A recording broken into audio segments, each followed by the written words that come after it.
नमामि विघ्नेश्वर पादपङ्कजम्। त्वमेव माता च पिता त्वमेव बन्धुश्च सखा त्वमेव विद्या द्रविणं त्वमेव सर्वं मम देवदेव। श्रीहरिं परमानन्दमुपदेष्टारमीश्वरं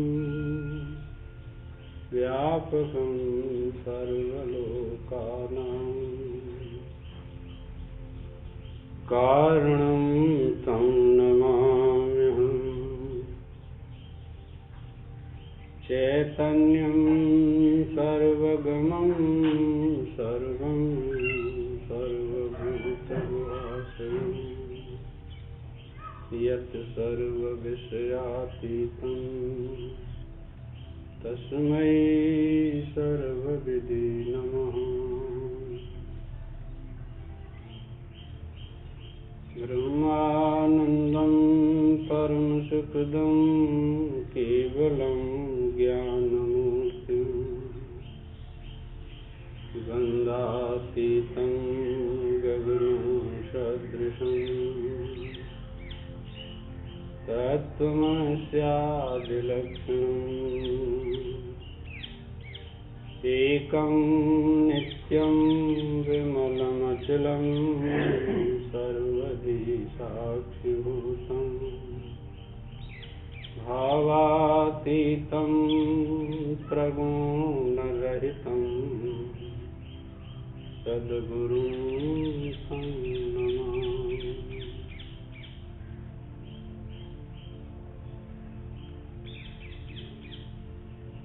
ओम।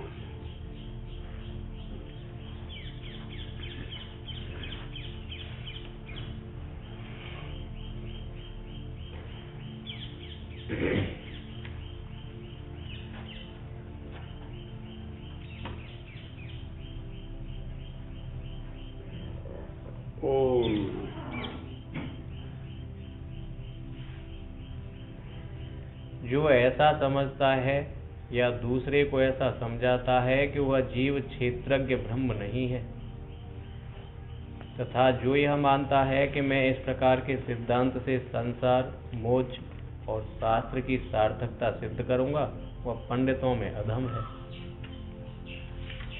यहाँ होते रोज लड़ाई, हमारी बात है मानो, हमारी मानो, शास्त्र की बात छोड़ो, हमारी मानो। ऐसी बात क्यों स्वीकार करे कोई कि जिससे अनादि काल तक अपने को दुख भोगना पड़े, और ऐसी क्यों सुनावे का हुए कि सबको ही अनादि काल तक दुख भोगना पड़े। ऐसा उपदेश नहीं करना चाहिए, चाहे किसी की समझ में आए और चाहे ना आए, पर सत्य बात ही कहनी चाहिए। यदि आप शास्त्र सुन चुके हैं, पढ़ चुके हैं, उसका विशेष पुण्य प्राप्त होता है, लाभ भी होता है समाज को, विवेक और वैराग्य बढ़ता है। चल तथा वह आत्महत्यारा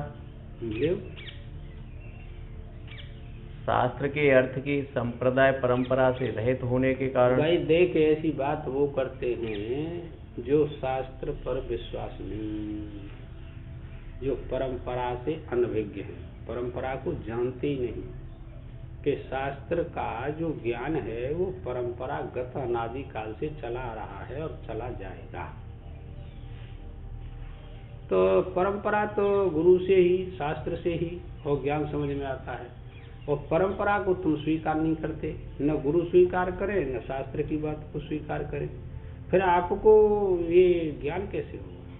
कभी किसी जन्म में आपका मन शुद्ध नहीं हो सकता, चित्त शांत नहीं हो सकता। इसीलिए वो कहते हैं कि परंपरा को स्वीकार करना चाहिए, ये विधि है। कौन नहीं स्वीकार करता? कि जो आसुरी संपदा वाले हैं, वो स्वीकार नहीं करते, इस विधि को श्रद्धा के द्वारा स्वीकार नहीं कर सकते वो बेटा। कोई भी हो सकता है, परंपरा की जो मर्यादा है उसको हमने नकार दिया, इसीलिए ये ज्ञान नहीं होता। परंपरा की जो बात चल रही है वो तो जीव ब्रह्म की जो एकता है वो है, लेकिन ऐसा भी देखने में आता है कि भक्ति में बड़े तल्लीन है और जीव ब्रह्म तो वो परंपरा तो हो गई नहीं, तो वो भी तो परंपरा है, भगवान की भक्ति करनी चाहिए। नहीं, फिर आसुरी संपदा के अंतर्गत नहीं, आसुरी संपदा के आएंगे, घबरा क्यों रहे? आसुरी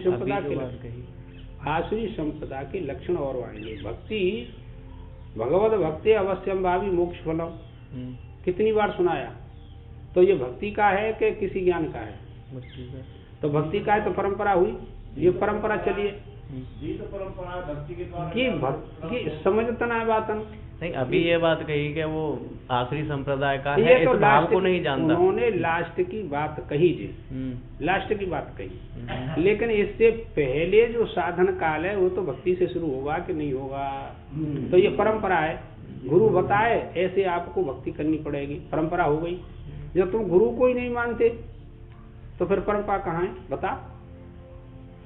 परंपरा तो गुरु से शुरू होती है, माता पिता से शुरू होती है और शास्त्र से शुरू होती है। ये तो लास्ट को वो है ना ज्ञान, कि इस परंपरा पर जब तुम आएंगे पहले भक्ति करके शुद्ध अंतःकरण से, तब पता लगेगा आपको। और आपने पहले पत्ते को परंपरा मान ली कि जाए न माने तो कौन में फिर वो आसुरी संपदा भाव लेव साहब। पहले विवेक न हो वैराग्य है जाए, ऐसा हो सकता है? बता तू। नहीं बात परंपरा हम नहीं कह रहे अरे बात का है, परंपरा पहले विवेक होगा कि वैराग्य? पहले तो विवेक हो गया, तो फिर यह परंपरा हुई कि नहीं? कि पहले पत्ते ज्ञान होगा? पहले तो नहीं होगा, तो परंपरा स्वीकार की। पर मैंने जो कहा मेरी बात समझ ही नहीं जाती कभी। समझी तो मैंने ये कहा, जैसे अभी मैंने देखा कि भक्ति में तल्लीन है, वो कहते हैं कि तुम कहे तो ब्रह्म सपने में दूसरों का हो, तो वो आदमी है तो भक्ति में तो पूरी तरह से तल्लीन है। परंपरा को मतलब क्या है कि जो ऋषि हमारे गुरु निश्चय करे उसी रास्ता पे चले हम। भाई ये अभी समझते, यूँ कह रहा मेरी बात है, समझता ना है, यूँ कह कर मैं नाम समझ रहा हूँ काल की बात है। बात मैं क्या कहना चाह रहा हूँ वो बात कह रहा हूँ मैं समझ रहा हूँ तेरी बात है, पर तू हमारी बात ना समझ रहा हूँ। समस्या तो यही है सबरी। नहीं, तुमने ये कहा कि आसुरी संपदा के अंतर्गत आएंगे, वो तो ये आएंगे क्या? मैंने तो ये जिज्ञासा की छोटी सी, बस मुझे क्या संशय? एक बात बता तू पहले कि आसुरी संपदा वाले भक्ति से उसको प्राप्त करते हैं कि नहीं? चल, आसुरी संपदा वाले हाँ भक्ति करते हैं कि नहीं करते? योग करते हैं कि नहीं? ठीक है। और परमात्मा साक्षात्कार करते हैं कि नहीं? तो जीव ब्रह्म की एकता तेरे को पहले जाए बता, हम कह रहे हैं वो तो कई बाजरो है। ठीक है, जैसे तो ये परंपरा हुई कि नहीं हुई? हाँ परंपरा है। तो फिर इसमें में से क्या मिस्टेक है? नहीं, ये जो प्रकरण था उसके आधार का ही प्रकरण की बात अलग होती है, प्रकरण का अर्थ बेटा अलग होता है और परंपरा को अर्थ अलग होता है। कोई एक ही परंपरा ना होती, एक परंपरा होती तो ये इतने शास्त्रों का ज्ञान आपके समक्ष नहीं होता। सबके प्रमाण दें यहाँ, परंपरा अपनी अपनी अलग होते। ये मतलब भक्ति के तीन मुद्दे बताए, श्रद्धा तो भक्ति है, पिता को सिरा शास्त्र की आगे आवेगी सब बात। यज्ञ दान और अध्ययन ये परंपरा है कि नहीं है? तो इसको नकार दे, पहले पत्ता को ये ले ले के जीव ब्रह्म है, इन समझ छोड़ दे। नहीं, ये परंपरा स्वीकार करनी चाहिए। मेरी संशय यहाँ है ही नहीं बिल्कुल जो तुम कह रहे हो महाराज जी। हाँ, मेरी संशय ये थी कि ये जो बात कही गई है कि वो आसुरी संप्रदाय में आते हैं, इस भाव को नहीं जानते कि वो जीव ही परमात्मा है, इतनी बात थी। तो मैंने ये देखा कि भक्ति दिन रात कर रहे हैं, वो हर समय परमात्मा में आरूढ़ है, लेकिन इस भाव को स्वीकार करने में वो नकारते हैं कि ऐसे। तो मैंने ये पूछा कि वो आसुरी संप्रदाय के अंतर्गत मान लिए जाएंगे क्या ऐसे लोग? ये बात थी, बस छोटी सी। हाँ तो यही थी मेरी तो बात। चलो चलो चलो कोई बात नहीं, चलो कोई बात नहीं। शास्त्र के अर्थ की संप्रदाय परंपरा से रहित होने के कारण श्रुति विहित अर्थ का त्याग और वेद विरुद्ध अर्थ की कल्पना करके स्वयं मोहित हो रहा है और दूसरों को भी मोहित करता है। ठीक। सुतराम जो शास्त्रार्थ की परंपरा को जानने वाला नहीं है, वह समस्त शास्त्रों का ज्ञाता भी हो तो भी मूर्खों के समान उपेक्षणीय ही है। सभी अब उन तो कह दे सब शास्त्रों का ज्ञान है उसे, वैसे क्या कहता है, न्याय क्या कहता है, मीमांसा क्या कहता है, सांख्य क्या कहता है, वेदांत क्या, सबको ज्ञान है, लेकिन इसको स्वीकार नहीं करते। तो शास्त्र की परंपरा उनके पास है कि नहीं? परंपरा तो है। और वो जो कह रहे हैं कि वो इनको स्वीकार नहीं करते, तो शास्त्र की परंपरा से रहते हैं। ये बात ये गंभीर है। स्थूल दृष्टि आपने की है उसमें, तो वो स्थूल दृष्टि से समय प्रसंग नहीं आएगा, बहुत सूक्ष्म वृत्ति चाहिए। सभी शास्त्रों में साधनों का वर्णन किया गया है। न्याय वैसे से कह संसार की उत्पत्ति किससे बताते हैं, सांख्य किससे उत्पत्ति बताता है, वेदांत किससे उत्पत्ति बताता है? उत्पत्ति प्रकरण है कि नहीं, शास्त्र की परंपरा है कि नहीं, अपनी अपनी परंपरा है कि नहीं, अपनी अपनी परंपरा है सबन की। अब तुम किसकी मानोगे?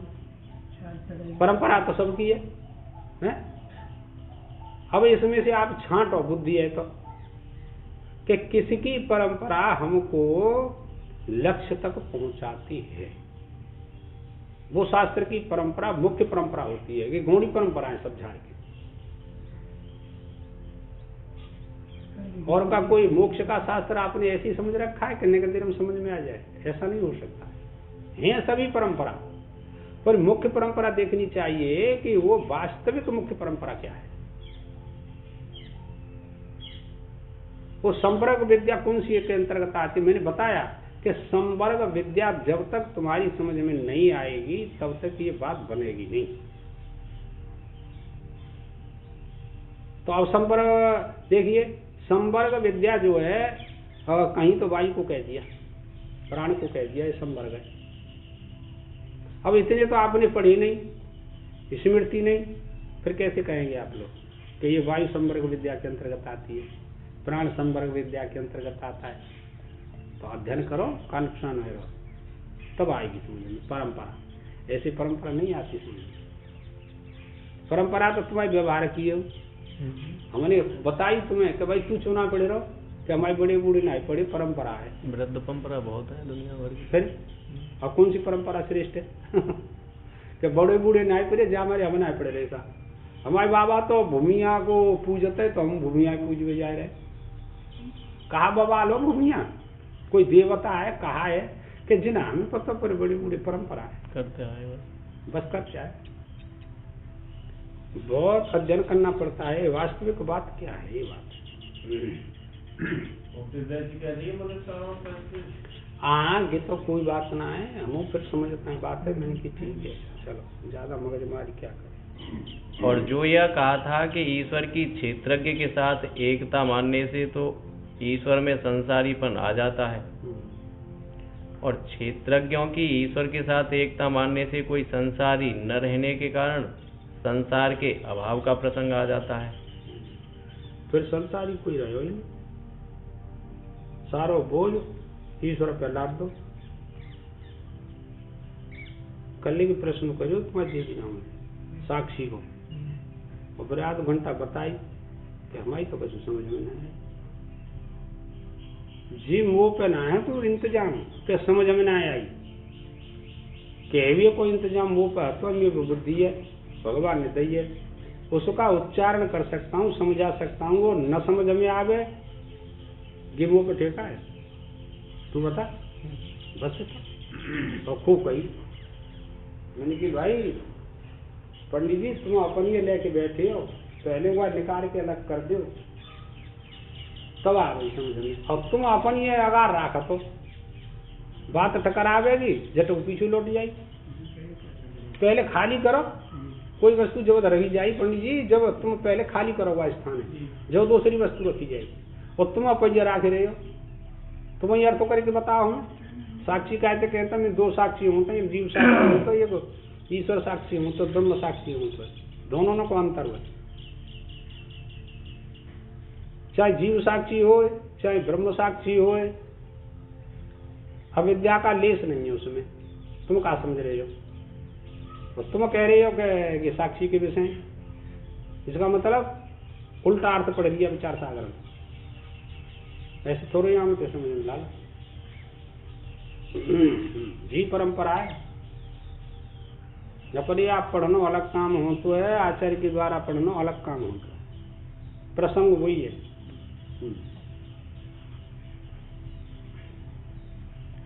तो विद्या और अविद्या की विलक्षणता के प्रतिपादन से इन दोनों दोषों का परिहार कर दिया गया। ईश्वर के ऊपर जो दोष ला दो कि ईश्वर ही जीव बना हुआ है, वो संसार का फिर अत्यंत अभाव हो जाएगा, वो ईश्वर भी।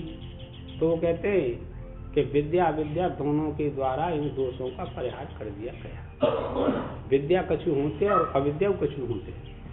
जब तक अविद्या रहेगी तब तक यह सारी व्यवस्था दोषों की रहेगी, और जब अविद्या की निवृत्ति होगी तो सब दोष निकल जाएंगे। इसमें क्या बात है? वो विद्या के द्वारा निकलेंगे। अब विद्या पूरी तो पढ़ी ना, किसी ने एक अंग पढ़ लिया, तू बता, एक अंग पढ़ लिया किसी ने, सर्वांग तो पढ़ा नहीं, और सर्वांग नहीं पढ़ा तो संशय रहेगा। इसे आप नहीं रोक सकते। तो महाराज जी जब माया और अविद्या जो दो शब्दों के द्वारा या मूल कराया जा रहा है, तो माया तो साक्षी है, माया का साक्षी तो अविद्या का साक्षी जीव। और क्या? अविद्या में फंस करके जीव साक्षी रहता है वो, और माया में रह करके वो माया का साक्षी, ईश्वर साक्षी है वो। लेकिन ये जो साक्षीपना है ना, ये उस चेतन तत्व में नहीं है। अब किस में है ये साक्षीपना? और समस्या खड़ी है कि वह तो अपने जीवपने को छोड़ दे और वह अपने ईश्वरपने को छोड़ दे, तो साक्षी दोनों की एकता है बस, और कोई बात। एक चेतन एक है, और ना छोड़ रहे तब भी चेतन एक ही है, पर शब्दों के द्वारा बोधन कैसे होगा इनका सबका? समस्या तो जी ये सबरी। और नहीं तो फिर चुप बैठ जाओ, कौत का मतलब है ये समस्या है सबके सब। शब्द करेंगे तो आरोपित ही होंगे शब्द। ब्रह्म एक हो है, बस छुट्टी है गई। अब बोलो ही मत। एक का निरूपण कैसे करेंगे आप लोग? तुम अपना निरूपण कैसे करेंगे? करियो निरूपण, कोई तो करे। बड़े बड़े विद्वान, मैं हूं जे है कौन, मैं हूं यह ज्ञान हुआ, फिर आते का निरूपण करो। का के हुए बोलो, ये तो ज्ञान रहेगा कि मैं हूं। फिर अब तुम यूं के हुए कि मैं हूं, तुम कैसी हो सा? दूसरे ने प्रश्न कर दो, तुम कौन हो? तो वह आरोप करना पड़ेगा कि नहीं करना पड़ेगा? एक का निरूपण नहीं कर सकते, कई बार बताइए।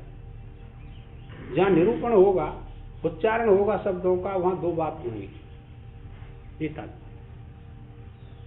आरोपवाद होगा।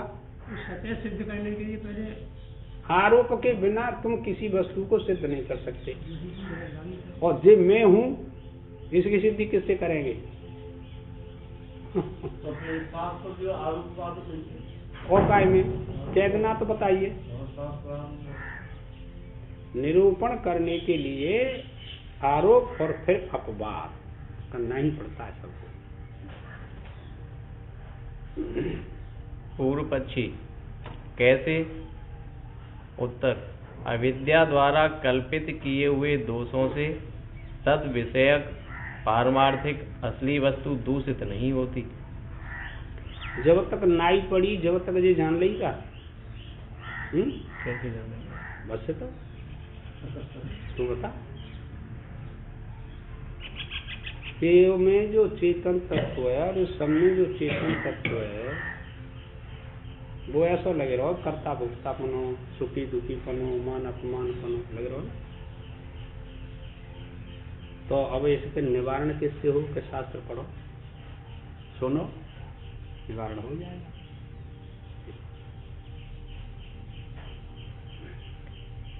इस कथन से पहली शंका का निराकरण किया गया जी। और वैसे ही यह दृष्टांत भी दिखलाया गया कि मृग तृष्णिका के जल से ऊसर भूमि पंख युक्त नहीं की जा सकती। कीचड़ युक्त नहीं होती ऊसर भूमि। मरुस्थल में जल दिखाई दे रहा है कि वो जल भर रहा है, और वहां जाके देखी जल ना है तो कीचड़ युक्त तो है गई का वह जल से, नहीं तो ने का तो वैराग्य तो बाल के करोड़ में भाग के बराबर वैराग्य तो कहूँ कि ना, तो समझ में ना। अंतरंग वृत्ति ले जाओ, रोजाना 4 घंटा भजन कर तो, 2 घंटा कर तो, और वैराग्य समेत कर तो या भक्ति समेत कर तो 4 घंटा, अंतःकरण शुद्ध हो गया तो अब ही समझ में आएगी। उस चेतन तत्व में ये सब नहीं है अविद्या करते जी। आप तो जाको और आरोप करो तो उसमें है, तो पापन की विशेषता भई कि न भई।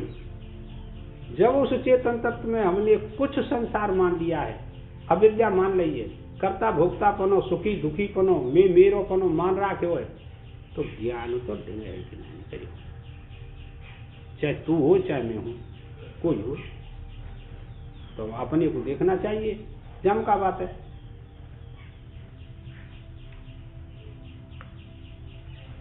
तथा संसारी का अभाव होने से संसार के अभाव के प्रसंग का जो दोष बतलाया था, उसका भी संसारित्व की अविद्या कल्पित उपपत्ति को स्वीकार करके निराकरण कर दिया गया।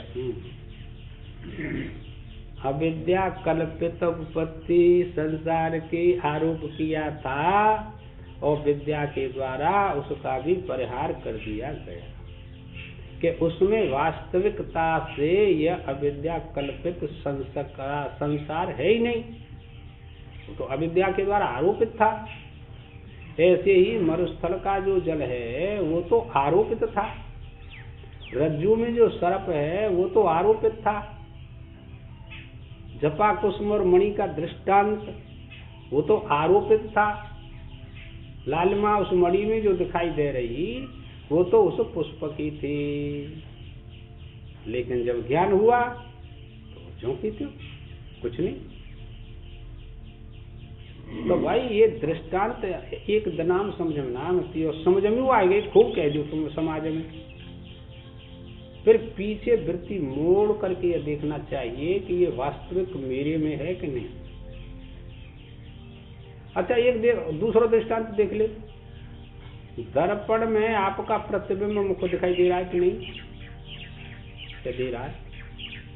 एक सिद्धांत ऐसा है कि उसमें और प्रतिबिंब है ना, तो प्रतिबिंब वास्तव में है कि नहीं, एक सिद्धांत ये आ गया कि प्रतिबिंब दर्पण में नहीं है पर दिखाई दे रहा।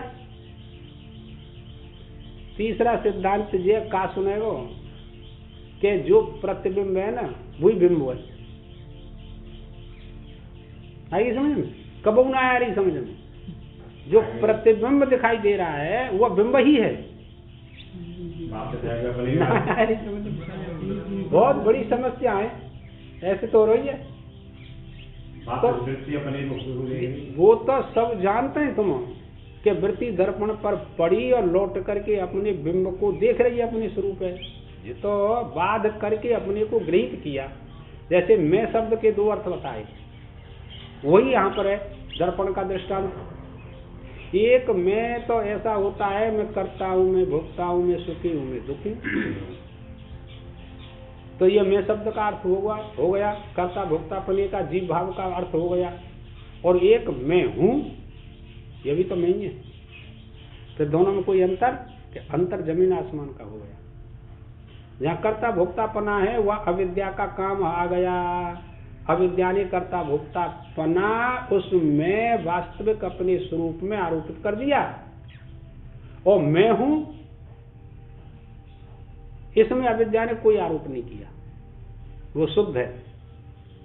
तीसरी बात यह है कि वो सामान्य और वो कल्पित विशेष है। सिद्धांत की बात समझना बहुत कठिन होता है, शास्त्रार्थ करना कोई परेशानी नहीं। याद करना, शास्त्रार्थ करना ये कोई बड़ी बात नहीं है। बड़े बड़े विद्वान पुरुषों ने शास्त्रार्थ किया, पर उसकी तन्निष्ठा होना ये बहुत कठिन है, सामान्य काम थोड़ा है। चलो। पूर्व पक्षी, क्षेत्रज्ञ का अविद्यायुक्त होना ही तो संसारित्व रूप दोष है। क्षेत्रज्ञ माने जीवात्मा में संसारित्व जो प्रदर्शित हो रहा है, यही अविद्या का दोष है। तुम इससे छूटना चाहते हो कि हाँ, तो छूटना चाहते हो तो एक बात स्वीकार करो, श्रद्धा है तो कहते छूटना चाहते हो तो निश्चय कर लो, छूट गए। आज तक निश्चय नहीं हुआ। निश्चय थोड़ा ही हुआ है आप लोगों को, निश्चय नहीं हुआ। दूसरे की बात स्वीकार करना, निश्चय करना, ये बहुत बड़े पुण्यों का काम होता है, याद कर लो, चाहे कोई हो।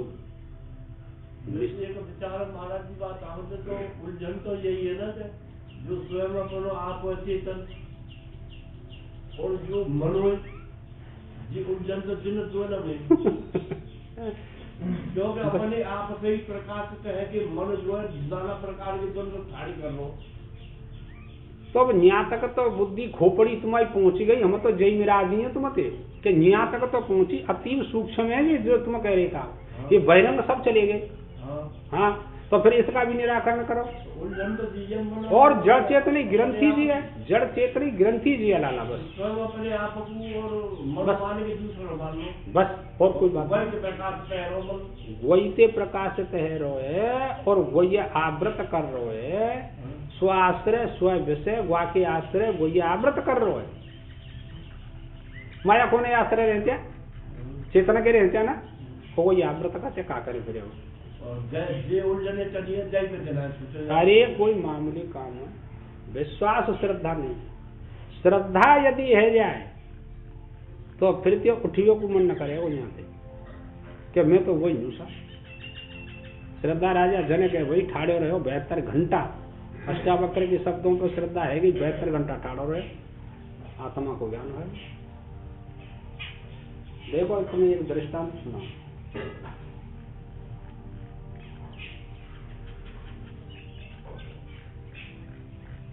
एक भक्त था,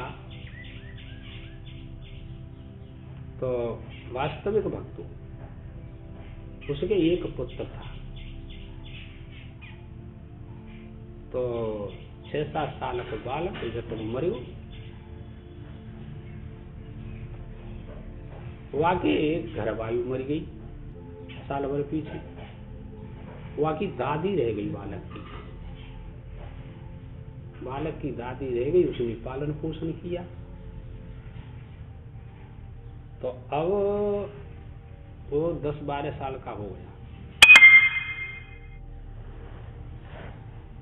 तो वाकई यहाँ पहले जीवित काये तो बहुत साधु हम थे, और एक बड़े साधु हुए ज्ञानी वाकई मारो करते।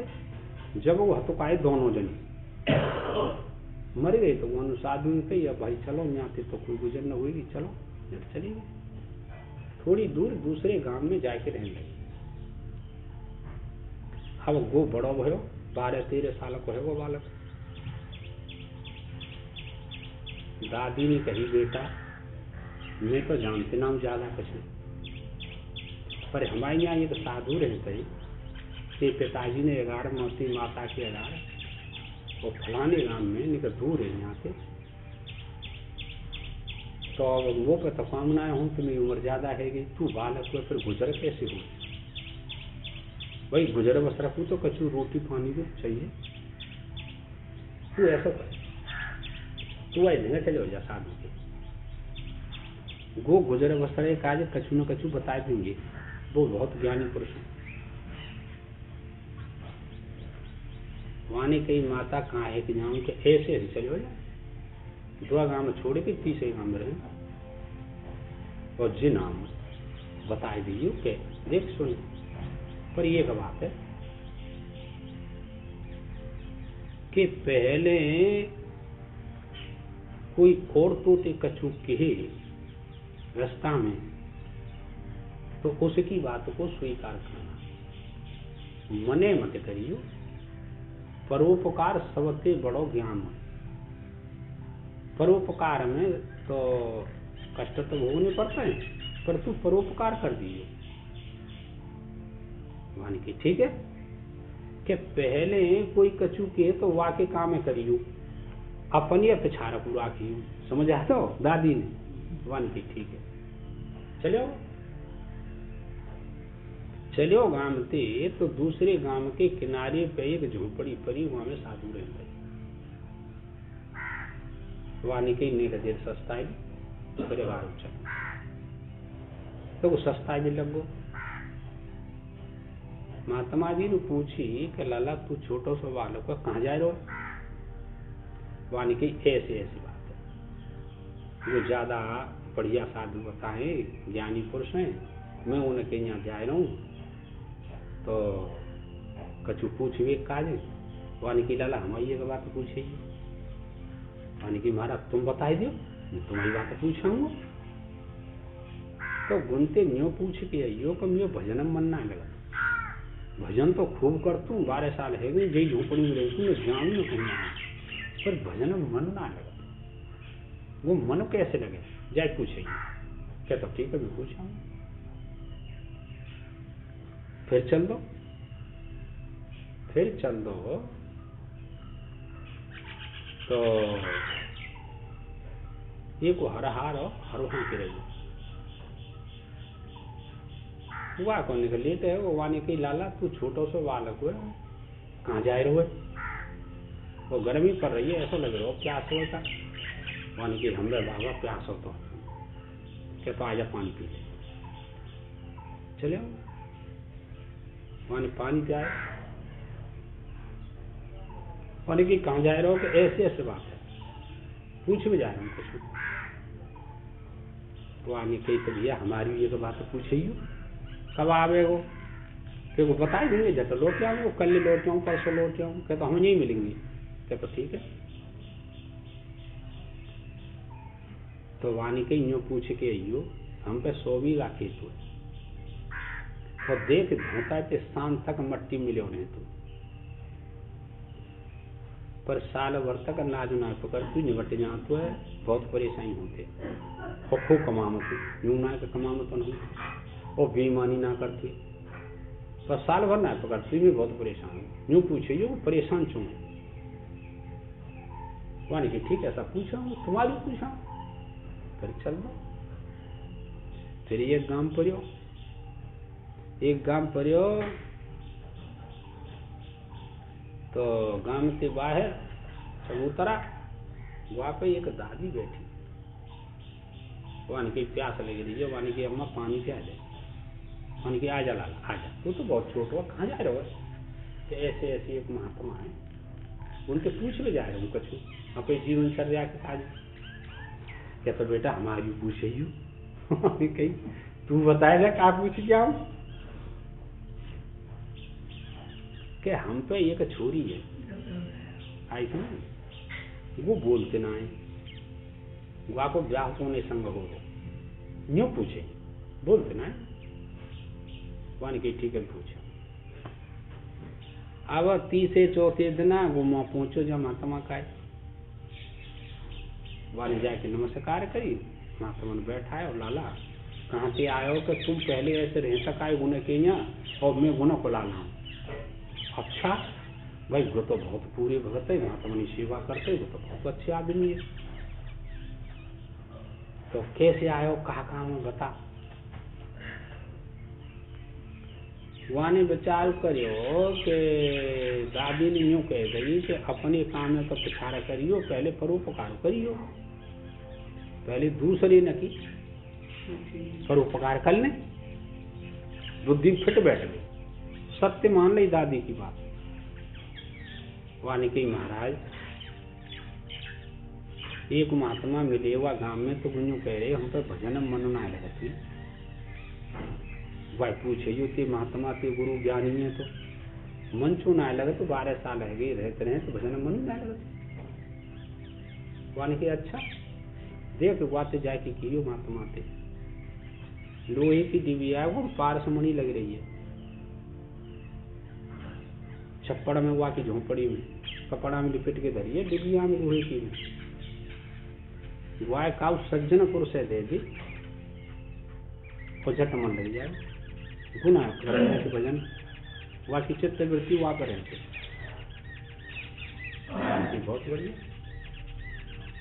और कछु कहाँ एक और और कहा बात है कि ये यूँ करो 100 बीघा खेत तो धोता किसान तक हारो वहाँ कर और नाज 100 बीघा में इतना हूँ तो है कि साल बनना है पकड़ती बालक खा जाओ और मैं दुखी रहती और काम को करती ये मन कर सुनाऊँ जी का बात है कोई उपाय हो तो बताइए महात्मा जी ने विचार करो हाँ उपाय वो दुखी क्यों रहे तो बताऊं तो बता कि वाई खेतम पीपर हुए वहाँ के नीचे 4 अशरफी ने कलसा गढ़े रहे हैं वो माया वाई पूर्ति ना करने थे और गुण उखाड़ ली उखाड़ के आध बटाई पे कर ली कोई सज्जन पुरुष हो आधे तो वाई दे दे और आधे आप ले ली तो वही साल भर तक पूरी गुजर रह जाएगी फिर वहां पर कोई तंगी न रहेगी पूरे जीवन पर ऐसा तो करना पड़ेगा वाणी की बहुत बढ़िया क्या तो अब जा के महाराज एक प्रश्न और हुआ मानी कि एक प्रश्न है हाँ का और पूछ ले पूछे तो दिन छुपे आयो क्या तो ये प्रश्न ये है कि जा गांव में तुम रह तक आओ ये किनारे पे घर मिले वहाँ पे दादी बैठी वही छोई बोलते ना है दादी ने यूँ कही कि यार छोई को ब्याह कोने संग हो जार बताई दे देख सुन वह छोई को नाम लेके जो कोई बोले वो आए और पहला पत्त के ही बोले वो छोई बोल जाए वाते वही के संग ब्याह हो जाए वह को नियम से अब तो जा और मैं रात को ना रुकम दे तो जा भाई काबू है अब दिन मुझे आया तू यहाँ से जा यानी कि ठीक है वहाँ तो गाँव में जाके सो जाएंगे तुम ना रुकम दे तो गाँव में सो जाएंगे वहाँ से आएगा बेचारो गाँव में सो पल्ली कोने पे सोए ठीक है सवेरो भयो नहायो धोयो क्रिया करी फिर चल दो बुढ़िया मुई मिली लगते पहले मैंने कही लाला तू तो आएगो क्या हम आएगो क्या हमारी बात तो पूछी का वाने कही माता बात तो पूछी पर मेरी तो खुद रह गई क्या मेरा जीवन यापन कैसे रहेगो दादी ने भेजो न्यो कि तू अपने जीवनचर्या की पूछियो कैसे जीवन कटेगो कछु हतो हतो ना है तू छोटो बालक हो और अम्मा बूढ़ी है और हम कहाँ से खाएंगे पीएंगे अपनी बात रह गई परोपकार भाई रह गई अब क्या करूं बेचारा पश्चाताप कर रो क्या तो ठीक है तू अपनी न्याय पूछेगा हमारी तो पूछा है फिर तुम्हारी तो पूछा है क्या तो फिर हमारी लाली को ब्याह हो के जाते पहले ही शब्द में बोल जाए वही के संग ब्याह कर दियो दादी तू ऐसा नेम बताया महात्मा जी ने तो ठीक है हम वही के संग कर दिए भैया न हो तो तू बोल के देख ले वहाँ ने आवाज लगाई वहाँ नाम ले के झट भूल गई बड़ी सुंदर छोरी पानी की तू तो बढ़िया कोई नहीं मेरा बेटा तू ही ले जा झट ब्याह है वो सब ले ला फिर 11 चलो वही हराहारो मिलो वहाँ ने कही कि भैया हमारी बात पूछ आयो का कि बाबा पूछ आयो कि जी कहाँ से ले लायो कि ब्याह हुए वो हमारी बात कि हाँ बताइए कर बता कहाँ बताइए कि तुम्हारे पीपर के नीचे 4 कलसा गड़ गए असरफी नगर यूँ कहिए महात्मा जी ने गुनाए माया पार पर अंदर वह निकाल लियो 2 कलसा का धर्मात्माएं बढ़िया आदमी सज्जन पुरुष है दे दे और आधे ले ले वो आधो आधो बांट ले तो फिर कहो जीवन में टोटो ना आवे गरीबी ना आवे यूँ कह दे आने करे महात्मा झूठ ना बोलते ठीक बात तो झटो खारी भी लग बोले खावा तो चारों निकाल ले विचार करियो कि सूर्य सज्जनों बढ़िया कहाँ से लाऊं जाते भैया तो ज्यादा बढ़िया कोई ना है तेने हमारा परोपकार तू ले जाए तो आधे को ले आयो दो जने नु एक करता भल्ला सागे में दो आदमी ने अब मुआ आयो महात्मा जी ने पास झोपड़ी में पानी की लाला तू तो कछु माल तो लायो कि हम गए महाराज जैसो मिले वो ऐसो ले आयो कि जाकू गयो का हो गुतियो काम है वो क्या अपनो तो सो पतो ही ना भयो हमारी माँ ने यूं कही कि पहले परोपकार करियो अपनो तो रहे वो काम तुम आए ना मिलोगे और जो तो दिन मुझे वो माता जी ने कही बजाते जा मैं चल दो क्या तो मैं ही कछु पूछ के आयो मैंने कही कहाँ पूछो तुम आई दे जा झोंपड़ी में पारसमणि लगी रही है डिब्बी है लोहे की और कपड़ा में बंध रही है वो पारसमणि उन्होंने कही कि ग्वाय काउ सज्जने पुरुष दे दें अधिकारी दे दें तो वो ग्वाते को काम चला ले वो गुनो भजन मन ले महात्मा जी देखी तो वो पारसमणि वही में निकली वाने के विचार करो भाई ठीक बात बताई महात्मा का देख थोड़ो ही गई वो तो जानकार है वाने की जाते ज्यादा सज्जन और ईमानदार हमें कोई न मिलेगा भैया क्या तू ले अपने काम सब बनेंगे क्या आई समझ में परोपकार में गुत ताकत होते पर हमसे परहित सारे से धर्म है भाई और पर पीड़ा सम न अधमाई तुलसीदास पागल नाय आत्मज्ञान हुई आई समझ में पर जी सबकी समझ की तोड़ो नहीं घर के बेगा है ना जब परोपकार हो तो ऐसे ना है रहो तुम जानने हुए जय को नाम आत्मज्ञान हुए 3 दिना में रोटी मिली है वो मंगता है वो नारायण हरि राजा दियो कहा कि भोजन प्राण लेकर भी जा रहे क्या तो ले जा आयो जो कि तुम रह गई क्या को नाम है आत्मज्ञान या को नाम है भक्ति काले सुने हो बिना दुर्गति भय पापन को नाश भय काउआ आज तक परमात्मा मिले महात्मा है जाओ चाहे गृहस्थी हो कि पुरुष हो लाला पहले पाप छे उसके बाद परमात्मा मिलेगा और जी एक जन्म में सत्येंद्र बाबू कामना होती एक जन्म में करना है तो तुरंत कूद पड़ो अग्नि जल रही है क्या अब तो मरूंगो चाहे कछु हो जब कूद पड़ो अग्नि में मिलो ऊपर से ऊपर खा ले तो फिर ना मरन नहीं तू आत्मज्ञान है वो लाला और तुम्हारो सबन को हमारो ही सबन को काम मंतव्य है चकाचक उड़बो करे लत्ता रंगे गाड़ी चाहिए मोबाइल चाहिए और बढ़िया बढ़िया भोजन चाहिए अब भैंसो स्पेशल चाय कॉफी चाहिए पंखा कूलर चाहिए क्यों ये हम बड़ी महात्मा हैं विद्वान पुरुष हैं मूर्खता को लक्षण का सुने हो और बुरी लग जाएगी सबन ये मूर्खता को लक्षण है यही बात है घर है या 100 के घर रह के करतो ती मालिक पड़ जाती जब कमाम तो धूरे में जब ले तो 50,000 को मोबाइल जब साला पड़ जाती बासी रोटी खाम तो हावरो चलाम तो जब साला पर ही का है रहो अब तो प्रभु ने दया से चकाचक हो जाएगी पवन आया तो परमात्मा जिन 100 पसायन में परमात्मा ना है तो तू हो कि मैं कोई पढ़े ऐसे समझ रहा कीजिए घर की कानून समझ रहा कीजिए सब बनो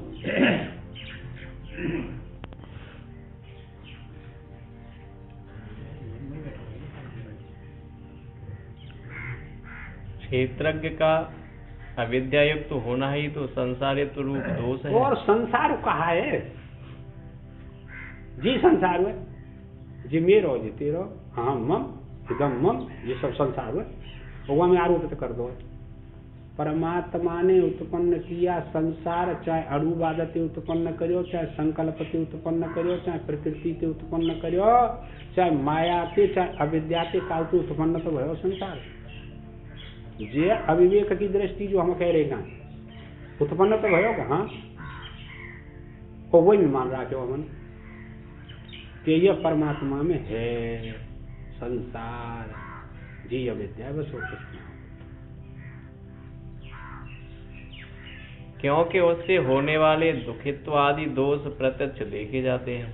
दुख सुख जन्म मरण के बार पढ़ ली सटौर में ते रहता आत्मा, केवल इतना शब्द लेके और 3 महीना भोजन मत करे जी, घर जाके जाकर अर्थ बताओ। वो तेरी तो भीतर बैठो, मैं भीतर बैठो, जाको अर्थ बताओ। सटौर में ते अलग आत्मा कैसे अनुभव कराओ, उसके भीतर बैठो अनुभव करा दियो।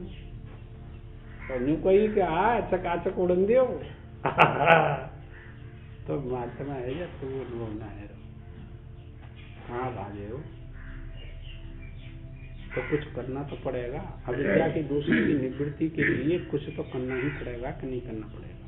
वो तो कोई जगह जो करता हूँ उसमें तो कोई फर्क नहीं, पर यह अविद्या के दोष इतने प्रबल है। अविद्या अस्मिता राग दोष अभिनिवेश ये खामक है।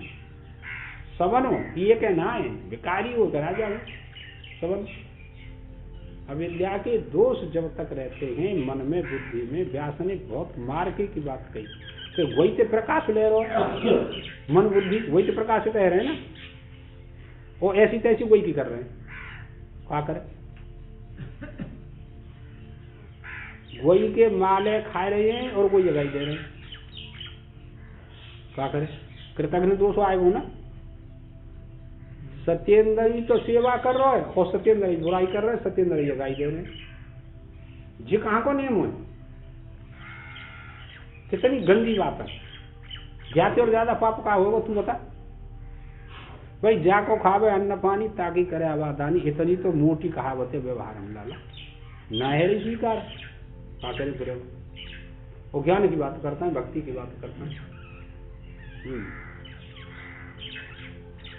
समाधान, यह कहना ठीक नहीं, क्योंकि जो कुछ ज्ञेय है जानने में आता है।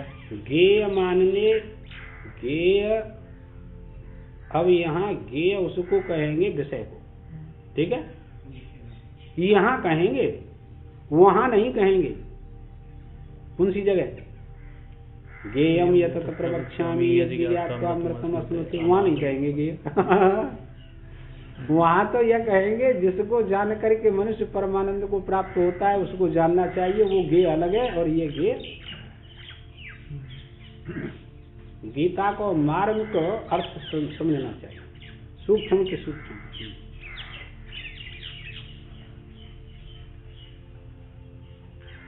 वह सब क्षेत्र का ही धर्म है, ठीक, इसलिए क्षेत्र के धर्म सुख दुख जन्म मरण भूख प्यास थुक्का फजीते सब शरीर के धर्म। कितने महात्मा ऐसे मिले कि जो शरीर के धर्मों से अलग हों। शास्त्र में दैये ऐसा महात्मा बहुत कठिन होता है, चाहे वो कैसे कपड़ा पहन रहा हो, पेंट बुरसेट हो, कोई परेशानी ना, कोई परेशानी थोड़ी। हमारे ब्रह्मचारी बता रहे पंकज कि अब वो 4 धाम की यात्रा करी, बद्री केदार जमुनोत्री गंगोत्री उत्तराखंड में, तो भीतर तो पैर राखा तो लत्ता ऐसे और ऊपर से पेंट बुरसेट, और पेंट बुरसेट धोमत और ना कबू इतने चिल्लाए कि लोग देख के लगा जाते हैं। पर हर तो वास्तविक बात, तो वो लिबास के कछु नहीं, ये तो खाइए पीवे को लिबास वाला, पर जो कन्नो है वो अलग ही काम, वो क्रिया ही अलग है बिल्कुल। और उसके किए बिना आप उसे अविद्या दोष की निवृत्ति नहीं कर सकते। हम क्या करें, वो क्रिया अलग है बिल्कुल। सत्येंद्र बाबू वो सबके का छोड़ो ही है, न समय बताई जाए न सब पर करवाई जाए। कोई अधिकारी पुरुष हो तो जो हम तल्ली में रहेगा ये बात।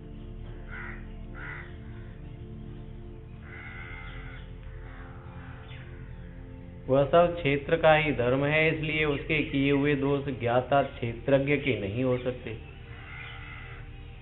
अब 2 बात कही, एक एक शब्द पॉइंट पर रखना बुद्धि में, ज्ञाता और ज्ञेय। अब ज्ञेय तो है विषय और ज्ञाता है वो जीवात्मा। जब इनको छोड़ देगा वो जीवात्मा, संसार के मोह वृत्ति को त्याग कर देगा, इच्छा द्वेष इनको त्याग कर दे वो, तो फिर वो जीव नहीं रहेगा। तादात्म्य संबंध खत्म कर दिया। वो कहते उस ज्ञाता की नहीं है, तो जानने वाला कौन हुआ? चेतन तत्व परमात्मा जो जीवात्मा बना हुआ है आरोप में, उसके नहीं है। अब सुन ली खूब के सुन ली तो फिर मन तो चुना है मैंने माने चुना बता के सामर्थ्य ना बस और कुछ पाप बैठे, पाप नहीं मान लीजिए। तो क्षेत्रज्ञ पर वास्तव में बिना हुए ही जो कुछ भी दोष लाद रहा है वे सब ज्ञेय होने के कारण क्षेत्र के ही धर्म है, क्षेत्रज्ञ के नहीं। कि भाई वो हंसना है ऐसा, और तू जबरन रहोगे दूसर ने जाते काटेंगे। कोई शब्द आया तुम्हें सामने? असूया, असूया असूया हतना है पंडित जी ने हमें वो दोष है, और मैं कह रहा हूँ यहाँ बैठे बैठे हताएं, असूया हुई ना। जो क्षेत्रज्ञ में ज्ञाता में ये सुख दुख मान अपमान भूख प्यास जन्म मरण है मोह वृत्ति लोभ वृत्ति काम उसमें है ही नहीं, फिर तुम जबरन चुप कर रहे हो। कितना सिद्धांत पक्को है, उसमें मत लगावे भाई। क्या बात है, समझ तू क्यों नहीं मानता शास्त्र की बात को, आचार्य की बात को क्यों नहीं मानता? जय को नाम यथार्थ ज्ञान मिला। चल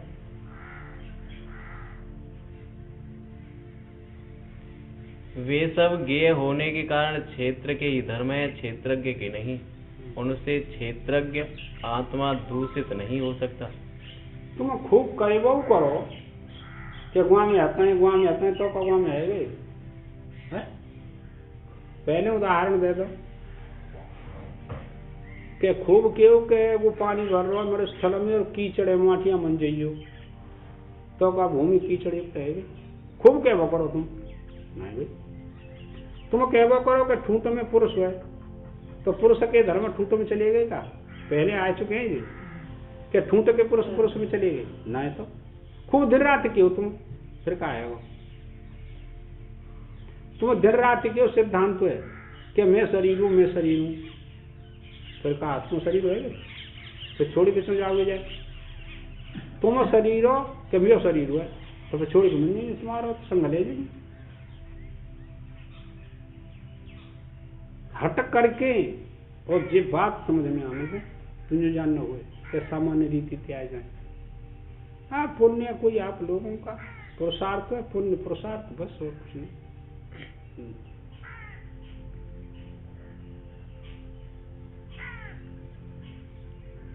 उनसे क्षेत्रज्ञ आत्मा दूषित नहीं हो सकता क्योंकि ज्ञेय के साथ ज्ञाता का संसर्ग नहीं हो सकता। संसर्ग कभी हुआ नहीं होगा नहीं, ऐसी अंतिम चरम सीमा की जो वृत्ति है वो आपको पार करेगी। क्यों कि संसर्ग दोष युक्त वस्तुओं में देखा जाता है। आई समझ में ना आई?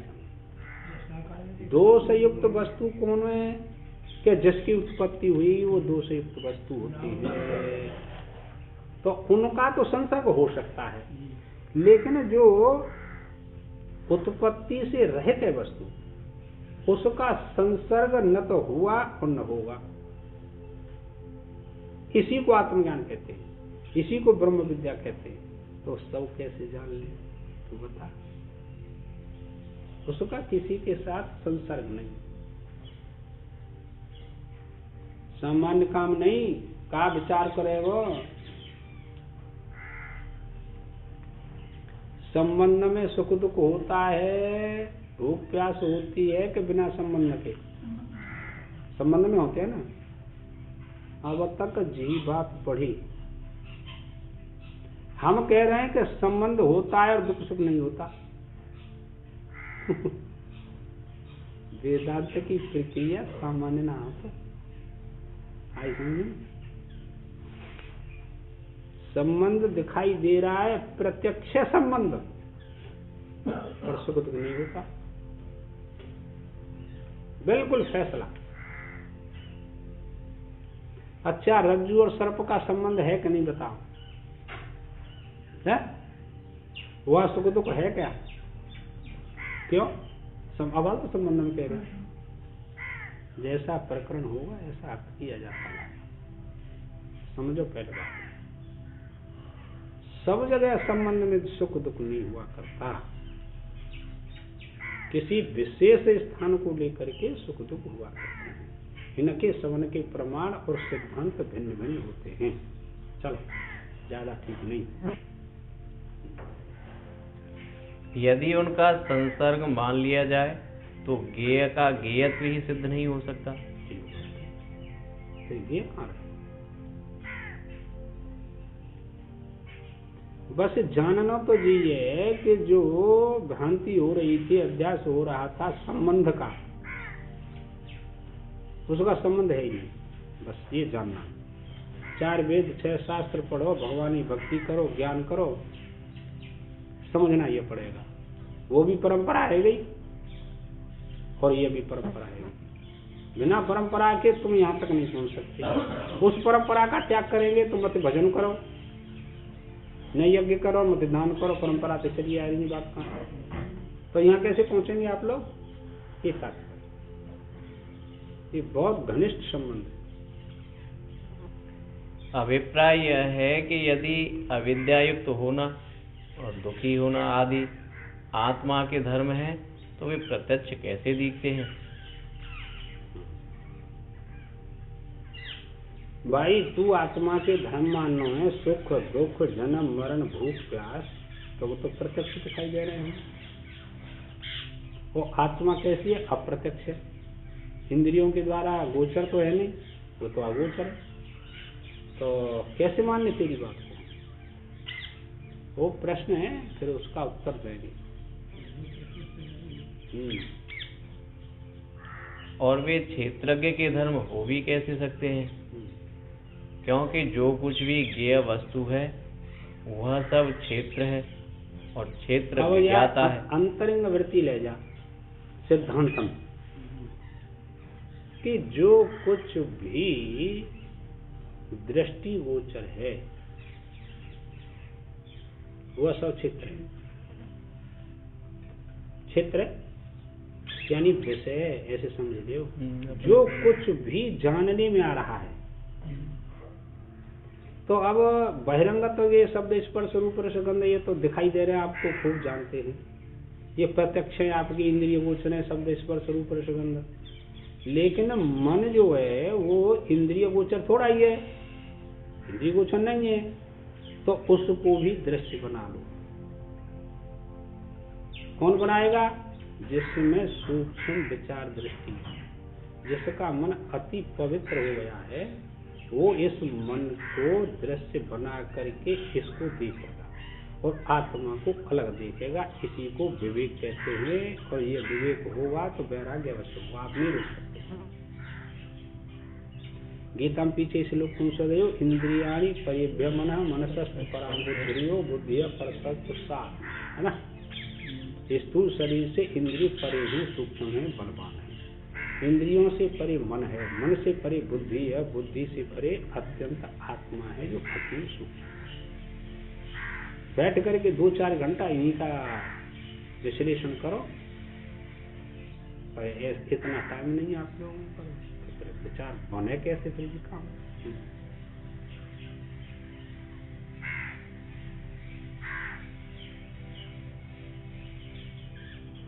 क्योंकि जो कुछ भी ज्ञेय वस्तु है वह सब क्षेत्र है और क्षेत्र ज्ञाता है।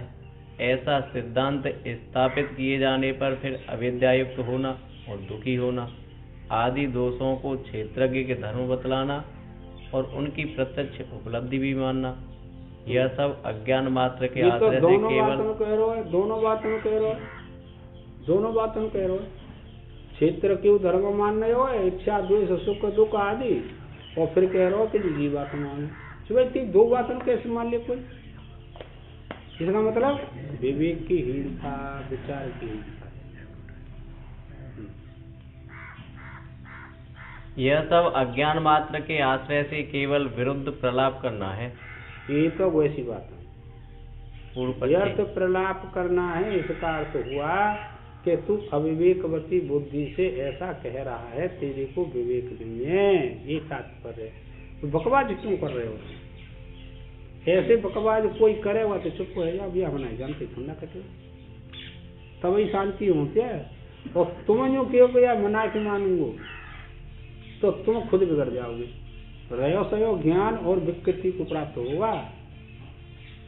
वो कहाँ बैठ के कह रहे हो इन बातन नो विकार कीनो, और तुम कहाँ बैठ के कह रहे हो ये कर की बात, बस नहीं कर रहे। बोलो सदगुरुदेव भगवान की जय। ओम